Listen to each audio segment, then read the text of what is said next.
When you niggas stop playing, I stop playing to feel like Cali niggas in Vegas. I want more. I've exceeded my limited living. I didn't want much. Couple of trips, she need a clutch capture. My extravagant mind thinking of new ways to be better than most, and I rarely seen like a Blue Jay. Hall of Fame shit I've been at. In my city, I'm a wizard. Cali King, dance with the devil down in the blizzard. I'm out here running with sense, but fuck it. Greatness come with a price, and I have become it. Feeling some type of way, and so they stare, gonna share. See all of this new age hypers like the Culver City stairs. Watch me. Kinda cocky, I deserve to be naked in the booth, so let's be clear, this shit is surgery. Sweat rag in my pocket, cause I'm known for going in. I can do this in my sleep, so if it beat you on me 10. Yeah.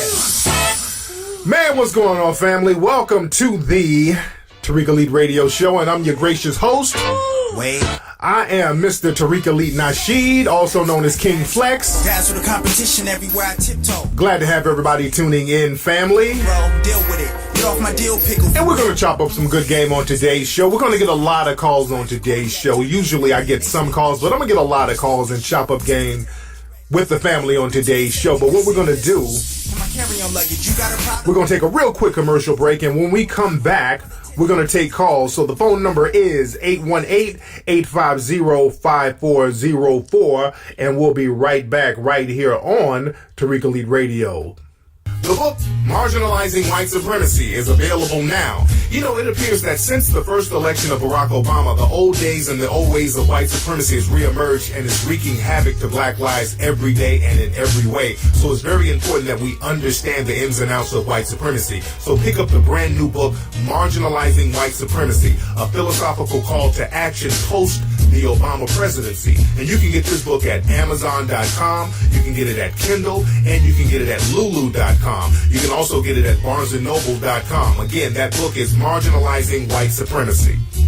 Are you a startup business, a musician, a small business, an artist, or just an individual who has no idea on how to market your work and get it out there, but you would like to? Check out ThreeHeadedDragonMarketing.com. At ThreeHeadedDragonMarketing.com, they give you a video training course on how to get your product out there. You can work at home. You can be your own boss. You can gain control of your life. If you don't know how to get your product out there and market it online, Three-Headed Dragon Marketing is for you. Go to ThreeHeadedDragonMarketing.com. Hey, this is Tariq Nasheed, New York Times bestselling author and producer of the critically acclaimed bestselling documentary series Hidden Colors 1, 2, and 3. I want you to join me in London on Sunday, March 15th for a live lecture at Friend's House in Houston. I'm going to be discussing the international rules of racism, so trust me, you don't want to miss it. Get tickets right now at back2blackempire.com. That's back, the number 2, blackempire.com. You are now tuned in to the King of Game, Tariq Elite on Tariq Elite Radio. I am delivered. Welcome back, family, to the Tariq Elite Radio Show. Glad to have everybody tuning in. And I'm ready to chop up some good game with the family. If you have not contributed to the Kickstarter page, go to Kickstarter.com. Check out Hidden Colors 4, family. We're at $85,000 on the Kickstarter campaign for Hidden Colors 4. So let me thank everybody who has gotten involved with the project, man. Much love and respect to you.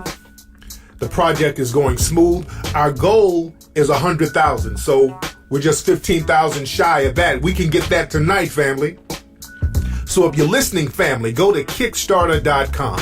Everybody listening, I got thousands of listeners. If everybody put in $2, we can get that up to 100K by tonight, and we got the wherewithal to do that. So let's go to Kickstarter.com.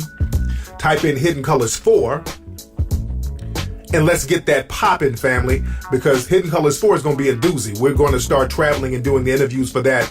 We're doing it now. I did an interview with brother Jim Brown, who's one of the most thorough brothers in the world. Did an interview with him last week, chopping up some real good game. So again, you can also go to HiddenColorsFilm.com to contribute if you like. So let's see who we got on the phone. We got the phone lines lighting up. What's up? Who's calling?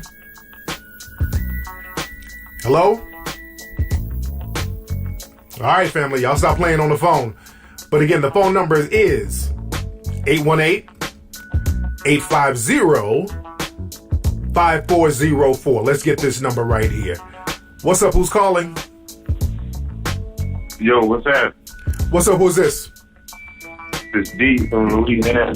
D from Louisiana. How you doing, D? What's on your mind? I was just wondering, what do we have to do to build like a community with conscious people? Build a community with conscious people? Yeah.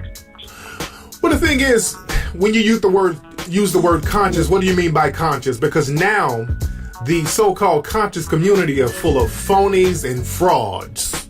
So you got to be very careful of that, because you got a lot of dudes out here talking about they're conscious, and when you think of conscious, you think of a dude, walking around with a kente cloth and using that hotep shit. But these are some of the most fraudulent niggas you ever want to meet. So what you? I already know some of them are already fraudulent, because I've worked around some of them, and I know some of them are fraudulent. Yes, indeed. So what you want, man, you want people who are going to abide by a code. You don't have to be on that hotep, triple darkness, Egyptian musk herbal tea shit. Just get a code of conduct, man, no matter what you do, and live by that code of conduct, and you'll thrive and you'll prosper. That's why I catered the Hidden Colors film to the non-conscious crowd, because the conscious crowd, number one, these motherfuckers ain't trying to break bread. They're trying to con each other out of doing shit. Number two, these are some of the most bootleggingest niggas ever. They bootleg my shit all the time. So I don't really cater to that so-called conscious community. The people that I deal with are more or less scholars, like the Umar Johnsons, the Francis Cress Wilsons, the Phil Valentines. They're above the conscious community. These are real, tried and true scholars.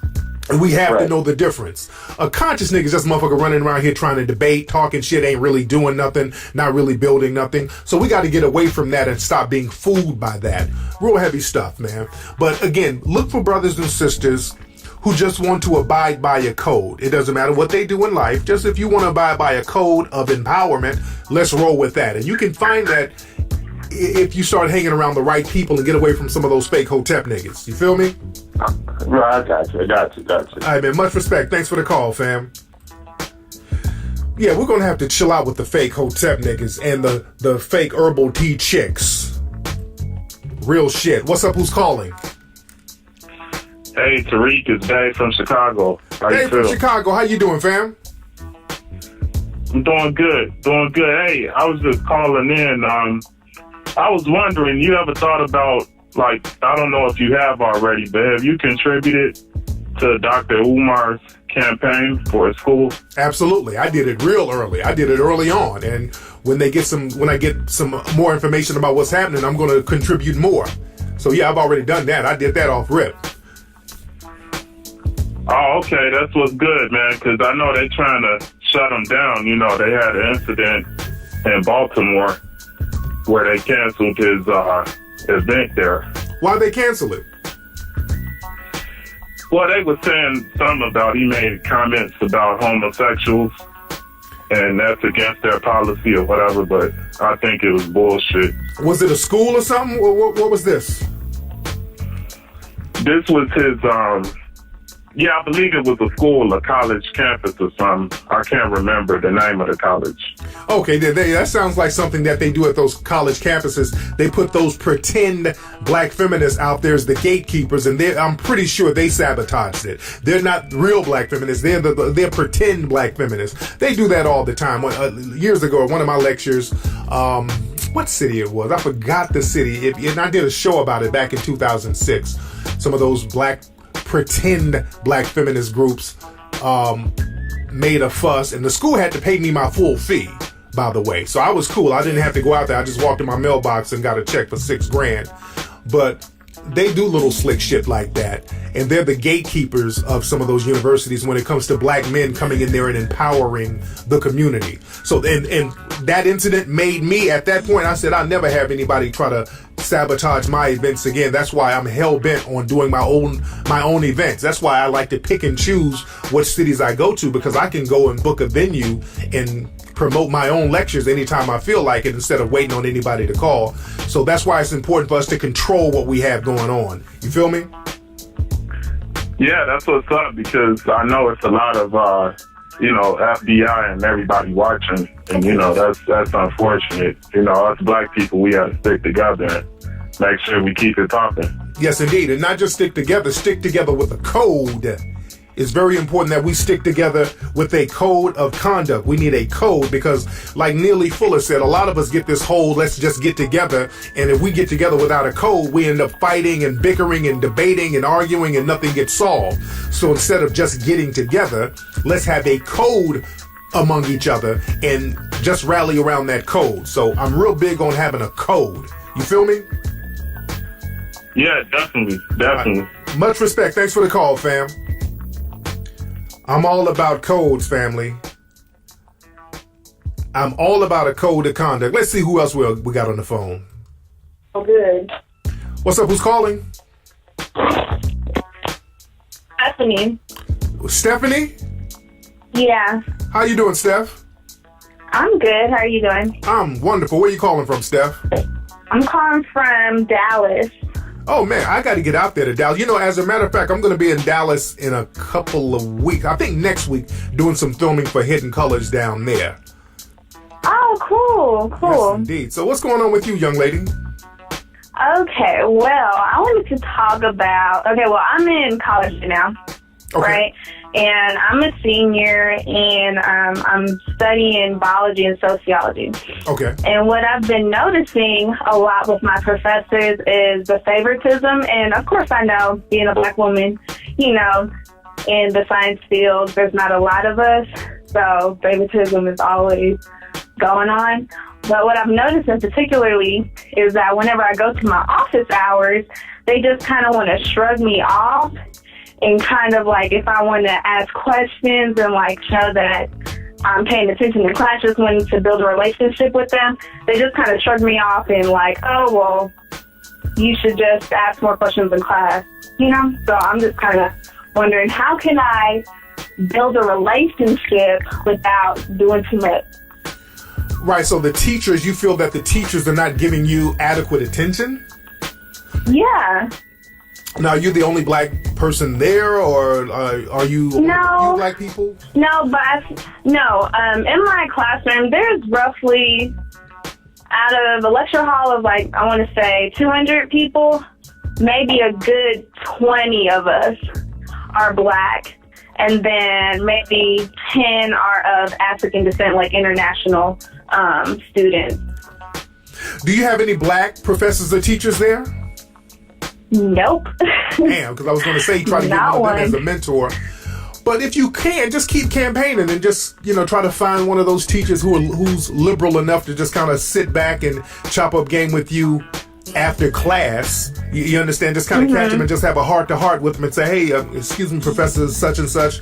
I just want to get clarity on certain things, and I just would like to ask a couple of quick questions. Just have a heart-to-heart with them. Don't go in there with the, oh, please, y'all just doing me so wrong. Just people respect when you have a heart-to-heart with them and just come at them straight up and down on some really real talk. Just say, look, Professor, I'm having trouble kind of understanding a few things, and I just wanted to ask you some things so that I can be more thorough in your classroom. And a real teacher, I don't give a shit how, biased they are. They can respect that.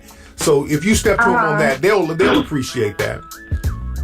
And I wanted to know if I could ask you one more question. Is that okay? Go ahead. Okay, so I went to this panel at school recently about, I want to say last week, and the panel was discussing Black lives and just, going over everything that's been going on in Ferguson. Okay, well, do you mean Black Lives, wait, do you mean Black Lives Matter? Yes, but how my school tried to campaign it as was All Lives Matter. Exactly. So, exactly. Were they talking about lesbian issues and very briefly, but not to whereby we weren't talking about that for a long time. But I'll just give you the rundown of what actually happened. So my school, they first had a little town hall meeting called All Lives Matter. And it was in response to the peaceful protest that we had on campus, and we had a die-in. So pretty much everyone went into the main campus area and just laid on the floor and acted as dead bodies, you know? Oh, wow. Oh, so that was, then a few days later, we get all these campus-wide emails saying, oh, in response to the protest that occurred in the main foyer, we're going to have a discussion. So, you know, I was live. I wanted to go to this event, you know, and give them my opinion. Then, miraculously, the event is canceled without any type of notification. So you have people going to the venue, and there's no event, right? Wow. That was strike one. Okay. Then they plan another event, and they don't call it All Lives Matter, but they call it, I believe, Black Lives Matter. Okay. No, not Matter, just Black Lives, and your opinions on it, right? Okay. So I go to that one, and it's in our auditorium. And our auditorium can hold about 1,500 people. Only about 30 people showed up. Wow. And yeah, it was ridiculous. And honestly, I felt that this was staged because the first event that they were going to put on, I knew a lot of people were going to come. But the, you know, the type of publicity for the second one, you know, trying to pub it, that didn't happen. I only found out because one of my friends was working it. Okay. You know. So why do you think a lot of people didn't come to the why do you think a lot of people didn't come to the event? There's a panel. Hello? Yeah, why do you think a lot of people didn't come to the event? Because honestly, the school, they sent out a mass email to the first event, but the second event did not get a mass email like how the first one did. Right. So I just think the school was just trying to strategically, you know, oh, wait, well, let's just remove this. Maybe nobody's going to notice, you know, because I just think it was ridiculous. Only 30 people showed up. Right. Well, the thing is, man, black folks, we let people hijack all of our stuff. When we get a movement going, it's hijacked. And with that Black Lives Matter, that was designed to be hijacked from the get-go, by the way. And that's what today's show is about. I'm talking about how black people allow things to get hijacked. And that's why it's important for the black groups at the school to kind of join forces and congregate with each other and do events with each other and coordinate things with each other so that you don't have to depend on certain administrative people at the school to do it, because they'll always try to sabotage shit and then hijack it and mix their whole curriculum in with it. So it's very important for us to organize and get a code among ourselves so that our stuff won't keep getting canceled. Another brother called earlier talking about Umar's event got canceled. And we got to start depending on each other and get a code of conduct and stop letting people hijack stuff that we have going. But thank you for the call, sister. No problem. Thank you. And that's what I want to talk about today, family. We're talking about how stuff gets hijacked from us. We allow stuff to get hijacked on a regular basis. I was looking at the news earlier, and I think, was it today or yesterday? There was the story with Robin Thicke. He won this lawsuit against Marvin Gaye's family. Marvin Gaye's family is going to sue Robin Thicke for using an interpretation of the song "You Got to Give It Up," "I Got to Give It Up," or "Live It Up" by Marvin Gaye. The Blurred Lines is basically a ripoff of that song, but somehow Robin Thicke was able to get away with it in court. Now, if a black person, you say some shit from another artist that remotely sounds the same, they'll sue you for all your publishing. But Robin Thicke got away with that. And the song is clearly similar to the Marvin Gaye song. It's clearly. But again, this is how the dominant society works. They set things up so they can hijack things that we have and things that we create. It's set up like that, and we got to start circling our wagons with a code to stop allowing that to happen. And just like with the whole Black Lives Matter, again, I've talked about that before on Ustream. That whole Black Lives Matter thing, that was designed to be hijacked. That was designed because the white supremacists, they're the ones who funded all of that Black Lives Matter. They funded that whole movement. That's why whenever they have these Black Lives Matter conferences at colleges, and I've had several people tell me They've been to these Black Lives Matter lectures, and they talk about everything except Black lives. They go in and they talk about lesbian, gay, Palestine, abortions. They talk about everything. So you got to understand how the white supremacists work. The white supremacists, they play checkers. I mean, they play chess. They don't play checkers. The white supremacists, they think 20 steps ahead. So when the white supremacists were funding some of these so-called Ferguson protest groups, but these Ferguson protest groups weren't getting any clout or panache on the grassroots level, because the grassroots people didn't give a fuck about some of these people that y'all saw out there in Ferguson protesting on CNN. The grassroots people, because I was out there in the streets, and these people were, their mindset was totally different than those people just popping up trying to get every type of opportunity they can get to get on television. But with the white supremacists funding these groups, you have to ask why. Why were they funding these groups? Because the white supremacists understood that these movements, when you see police brutality and black folks getting shitted on and black people making noise on the streets, they learn how to co-opt that very quickly and set it up to be co-opted. So what they do, they fund and put a lot of money behind one of their groups, and they promote this hashtag all through their media. They do magazine articles on these hashtags that they control and they fund. Black Lives Matter, Black Lives Matter. Then they switch it to All Lives Matter, because the white supremacists are funding that too. And then what happens is the Black Lives Matter people go around bragging about, well, we're lesbian and we're gay and we're fighting for lesbian and gay issues too. We're fighting for all lives. We're fighting for everybody.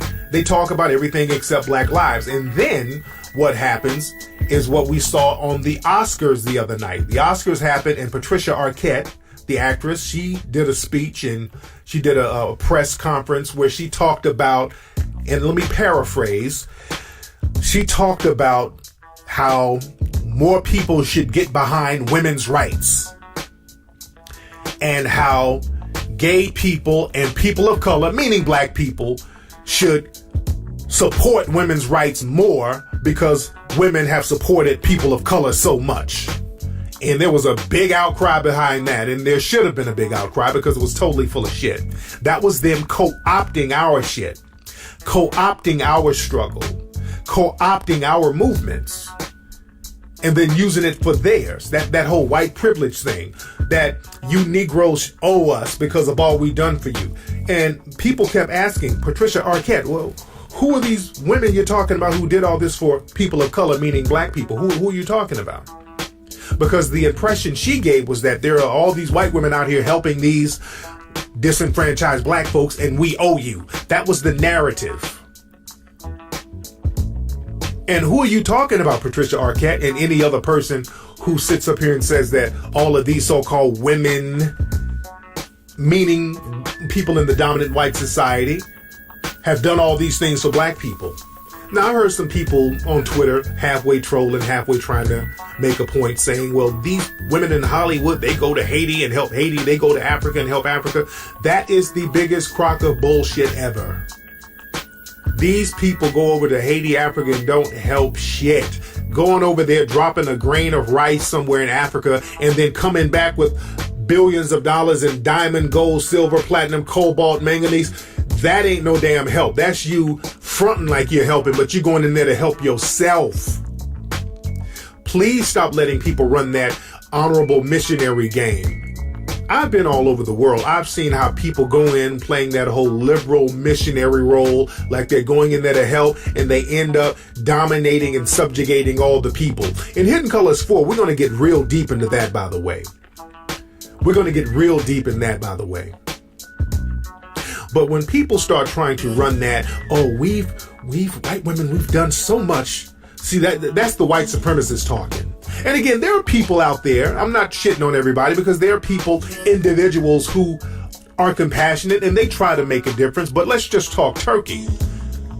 One trick of the white supremacists is to act compassionate. There are a lot of people out here who happen to be white supremacists who go in and act like the liberal feminists, and they have the same white supremacist views as all the rest of the white supremacists.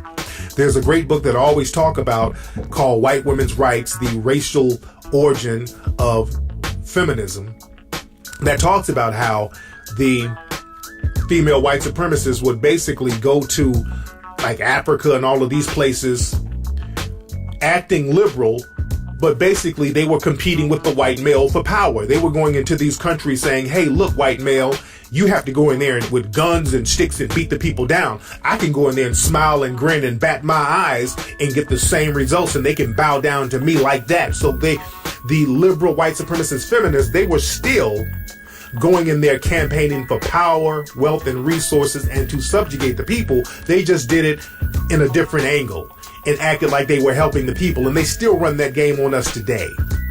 Throwing black folks a couple of crumbs here and there while taking certain resources away, that's a con game, and we got to stop falling for that con game.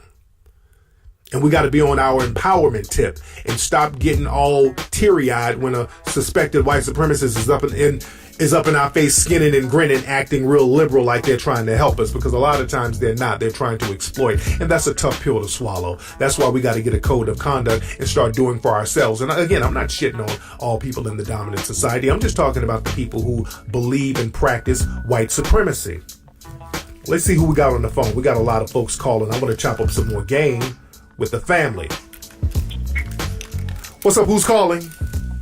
Yo, King Flex, this is Jimmy out of DC. Jimmy out of DC? Yes, sir. What's going on with you, Jimmy? Everything, man. I just wanted to say, big ups on everything that you're doing, man. You've inspired myself, as a young executive and the entrepreneurial ventures that I'm doing and everything, man. And big shout out to Hidden Colors too, man. Hey, much respect, man. Have you contributed to the Hidden Colors campaign? Yes, I have. I'm actually about to contribute again tonight. It's like Hidden Colors. It's like this. It's like paying a tithe in church, man. Yes, indeed, man. Yes, indeed. Make it a religion. You know what I mean? Yes, sir. What kind of business you got, man? Go ahead. Say that again. Well, you say you're an entrepreneur. What kind of business you got, fam? Well, I'm in the security business. Okay. And it's out here in D.C., so, it involves intelligence and all of that, so. And I actually work for a black CEO as well right now, too, so. Okay. Beautiful feeling, I heard the commercial of this. I heard the commercial of the CEO you work for. This is a commercial. Living rooms, bedrooms, dinettes. That's the person you do security for, I heard, right here. At the market, we talking about flea market, Montgomery. It's just like All right, man. But Jimmy, man, thanks for the call, Sam. With us, I said flea market, Montgomery. I had to get Jimmy. Let's see who else we got on the phone. We got a lot of folks calling up. I'm going to take a couple more calls. What's up? Who's calling? Hey, this is Keisha from the Bay Area. Hey, Keisha from the Bay. How you doing, fam? Good. I just wanted to keep it brief and say I respect everything you do, Tariq. I know you got a few critics going on Facebook right now, but all I can say, proof is in the pudding of what you're doing out here. All that other stuff is irrelevant to me, and I just want to say keep up the good work, and this conscious community crap just needs to be kind of, put on mute for a minute because it's about action. Absolutely. And that's all I wanted to say. Much respect. Keep up the good work. Yes, indeed. Now, what you see on Facebook, what they talking about on Facebook now? Professor Griffith's the Zaza BS. I didn't even dig into it. I read a few things as far as the update. But what I noticed, I see, that particular group of the conscious community always got some drama kicked up. They do. That's why I said I felt compelled to tell you, keep doing what you're doing. Much respect. Thank you so much, sister. Thank you so much. All right, honey. All right. What this sister's talking about, I might do a Ustream show tonight to kind of go into that, because there's some more fuckery, some fraudulent fuckery going on with these so-called conscious people. This is why I so try to stay away from that bullshit and just get work done. But there's some stuff I just might address. I want to do a live Ustream show tonight, just to have fun with the audience, because I haven't done a live Wednesday show in a minute. So you guys stay tuned. Later on tonight, we're going to do a live Ustream show. And you can check that out on TariqRadio.com. TariqRadio.com. So we're going to do a live Ustream show tonight, and I want y'all to tune in. And let me get up out of here now. But again, later on tonight, it's Wednesday. We're going to do a live Ustream show tonight. So go to TariqRadio.com so we can chop up game about that, family. And that's been it. Don't forget to go to Kickstarter.com and contribute to Hidden Colors 4. And I will holler at you tonight on Ustream. Peace.